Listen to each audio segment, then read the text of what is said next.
जय श्री कृष्णा। हर हर महादेव। प्रिय भक्तों, आप सभी का आपका अपने YouTube चैनल में हार्दिक स्वागत है। आंवला नवमी कार्तिक शुक्ल पक्ष की नवमी तिथि को मनाई जाती है। आंवला नवमी की पूजा संपन्न करने पर भक्त को अक्षय फल की प्राप्ति होती है। अतः अक्षय नवमी के रूप में भी इसे जाना जाता है। शास्त्रों के अनुसार अक्षय नवमी के दिन किया गया पुण्य जन्म जन्मांतर तक खत्म नहीं होते। इस दिन किए गए शुभ कार्य जैसे दान, पूजा, भक्ति, सेवा आदि का पुण्य कई जन्मों तक प्राप्त होता है। इस दिन आंवले के पेड़ के नीचे भोजन पकाया जाता है तथा परिवार के सभी सदस्य एक साथ बैठकर उस भोजन को ग्रहण करते हैं। आंवला नवमी के दिन महिलाओं को सुबह स्नान करना चाहिए और अपने पास स्थित किसी भी आंवले के पेड़ के पास जाकर उसकी सफाई करनी चाहिए। इसके बाद आंवले के पेड़ के नीचे पूर्व दिशा में खड़े होकर आंवले के जड़ों में जल और दूध चढ़ाना चाहिए। इसके बाद पूजा आदि करने के बाद पेड़ के चारों ओर 7 बार कच्चे धागे को लपेटकर परिक्रमा करना चाहिए। उसके बाद में कथा का श्रवण करें और अंत में आरती उतारकर परिवार की सुख समृद्धि की कामना करें।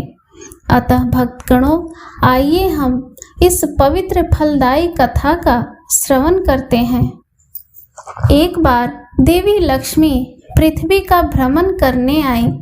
रास्ते में उन्होंने भगवान विष्णु और शिव की एक साथ पूजा करने की कामना की। लक्ष्मी माँ ने माना कि विष्णु और शिव को एक साथ कैसे पूजा जा सकता है। तब उन्होंने महसूस किया कि तुलसी और बेल के गुण एक साथ आंवले के पेड़ में भी पाई जाती है। तुलसी को भगवान विष्णु से प्रेम है और भगवान शिव को बेलपत्र से। माता लक्ष्मी ने आंवले के पेड़ को विष्णु और शिव का प्रतीक मानकर आंवले के पेड़ की पूजा की। पूजा से प्रसन्न होकर भगवान विष्णु और शिव प्रकट हुए। लक्ष्मी माता ने आंवले के पेड़ के नीचे भोजन तैयार किया और उसे श्री विष्णु और भगवान शिव को परोसा। इसके बाद उन्होंने उसी भोजन को प्रसाद रूप में स्वयं ग्रहण किया। जिस दिन यह घटना हुई थी उस दिन कार्तिक शुक्ल पक्ष की नवमी तिथि थी। इससे प्रसन्न होकर श्री विष्णु और भगवान यह आशीर्वाद दिया कि जो भी इस तिथि को आंवले के पेड़ के नीचे दान, पुण्य और भोजन कराएगा या प्रसाद ग्रहण करेगा, उसके पुण्य जन्म जन्मांतर तक खत्म नहीं होंगे। विष्णु भगवान और लक्ष्मी माता की जय हो। प्रिय भक्तों, एक अन्य कथा है। एक राजा थे, उनका प्रण था वह रोज 1.25 मन आंवले का दान करके ही खाना खाते थे। इससे उनका नाम आंवल्य राजा पड़ गया। एक दिन उनके बेटे बहू ने सोचा कि राजा इतने सारे आंवले रोजाना दान करते हैं, इस प्रकार तो एक दिन सारा खजाना खाली हो जाएगा।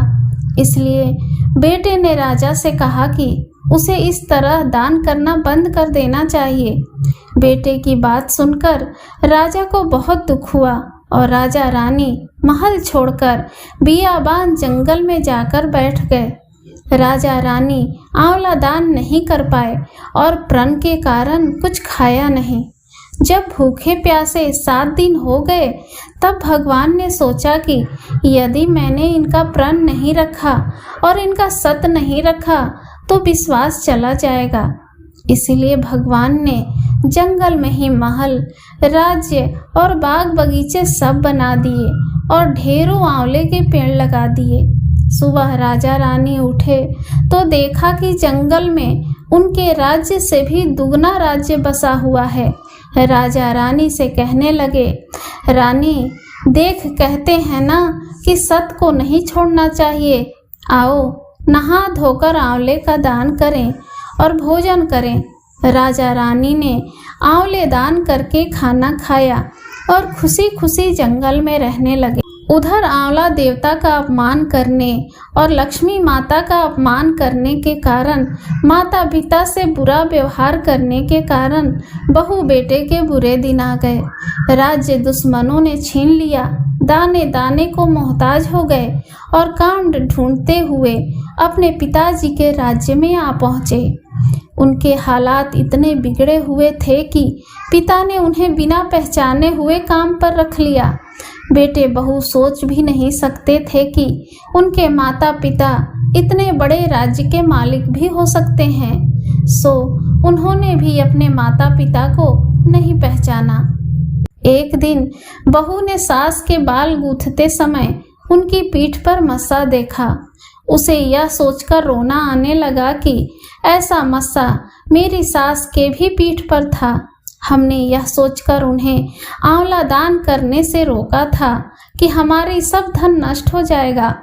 आज वे लोग न जाने कहाँ होंगे।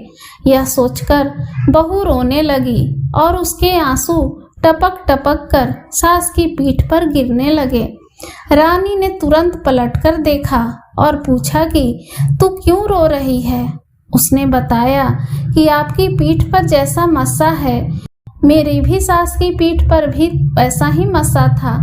हमने उन्हें आंवले दान करने से मना कर दिया था, इसीलिए वे घर छोड़कर कहीं चले गए। तब रानी ने उन्हें पहचान लिया, सारा हाल पूछा और अपना हाल बताया। अपने बेटे बहू को समझाया कि दान करने से धन कम नहीं होता बल्कि बढ़ता है।